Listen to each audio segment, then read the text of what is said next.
The top priority for transatlantic cooperation on technology policy can be summed up in 3 words: global swing states. In particular, we can work together to help shape technology adoption in these countries by offering a better way than China's rapacious digital platforms and products now going global. Global swing states, or countries with large economies and regional wasta that exhibit both forms of democratic and illiberal governance at home, can act as weather vanes for the West. What India, Indonesia, Singapore, Brazil, and similar states will do matter considerably to the China challenge. Transatlantic democratic allies can make a compelling case here. But we must work together to actively engage these states and help create technologies and products these countries can use to counter an ascendant China, which is peddling its values through its own CCP-linked private digital platforms. We're all familiar with those challenges by now. China is normalizing encroachment on freedom of expression on private platforms outside of authoritarian regimes. We saw this when YouTube took down videos of Xinjiang testimonies from a Kazakh human rights channel this June. We saw this when Zoom acquiesced to pressure from Beijing over the account of a Chinese activist last year. And we saw this when Microsoft censored images of Tank Man on Bing. The party state has long used its own people as guinea pigs to advance its digital surveillance practices, but now citizens of the Western world are the new guinea pigs. This is untenable in free societies. Technology, as we know, has become a key source of wealth and progress, but also a source of new vulnerabilities which are already being exploited by great powers to force countries to change their foreign policies and by authoritarian regimes to strengthen their grip on its citizens and weaken rival democracies. It is in this intersection of geopolitics, security interests, economic opportunities, and democratic values where the importance of the transatlantic relationship becomes vital, and where the recently created Trade and Technology Council offers an opportunity which must be seized. When it comes to digital, because in many ways we're still stuck in the kinetic era, by which I mean that all aggression until basically the 21st century has been using kinetic means. Force equals mass times acceleration. In the digital world, there is no mass, there is no acceleration, there is no distance, there is no time, at least as long as you're on Earth, which means that organizations such as the geographically based North Atlantic Treaty Organization, or NATO, it is designed to be the North Atlantic, not out of ideological or like-mindedness grounds, but rather because of bomber range, tank logistics, troop transport. But in this digital era, digital threats can go anywhere almost instantaneously, and it doesn't really matter if you are Estonia, the United States, New Zealand, South Korea. We're all equally vulnerable, which means I think we have to rethink our entire security paradigm to deal with the digital era.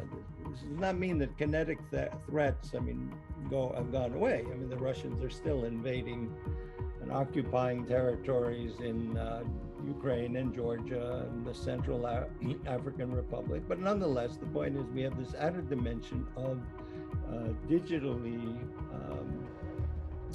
warfare, and each country dealing with it on its own is not going to get very far, and moreover, we do have to expand the range of countries that are targets because of their commitment to liberal democracy. And I would see that as the main challenge for security policy in the future. First, policy-wise, we must find areas of mutual cooperation with these global swing states and work together to build small wins and the muscle memory to go further. These areas can include digital trade, law enforcement response requests for data, and technical standards. We can also make use of other governance fora where these swing states are already active, like the Open Government Partnership. Number 2, we should create good habits of our own. Transatlantic allies should enlist and support their own private tech companies to build commercial norms toward digital freedom. We must lead in privacy.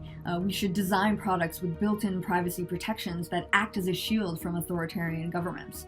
Make differential privacy, data obfuscation, federated models of machine learning, make those the norm. We need to invest in privacy regimes. We need to normalize strong privacy practices within companies as well. 3, we need to use this privacy foundation as a launch point and seize the opportunity to shape the design of products that are used in these countries. Let a million different signals proliferate to make the world safe for democracy. And finally, we should support exchanges of these technologies between like-minded lovers of freedom, such as between Hong Kong's Umbrella Movement vets and Taiwan's Sunflower Movement leaders. Because a strategy aimed only at staunching the illiberal use of technology will fail in the long term. Instead, we can purvey that affirmative agenda to counter the vision of the digital order that China is offering, bite by bite. Currently, the US and the EU have many open disputes on trade and tech issues. The majority are legitimate and they respond to different policy visions and interests. At the risk of simplifying, the US mostly approaches tech from a national security point of view, and it's mostly focused on China. Meanwhile, the EU is still trying to figure out how to balance the growth opportunities provided by new technologies with the aspiration to regulate digital markets and services under the highest ethical and right standards. The question is whether and how these two visions can be compatible in a way which does not only benefit EU-US relations, but the rest of the world. In my view, the only way to sort this difference out would be for both parties to always think on the global impact of the issues they're negotiating. In each field in which the US and EU get it right and reach agreement, there would be massive spillovers effects over the rest of the world, which is hungry of enjoying the benefits of technological and digital change, but at the same time wants to see democracies and citizens being safe and free from third powers turning their progress into a vulnerability, or big firms eroding individual rights and grabbing too much market and political power. The goal of achieving technological sovereignty should therefore not be seen as a measure isolating or protecting us from each other, but allowing the wider community of democracies, whether consolidated or emerging, to create a safe and fair space in which to prosper. Let us then hope that in negotiating tech issues, the EU and the US do not miss the wood from the trees.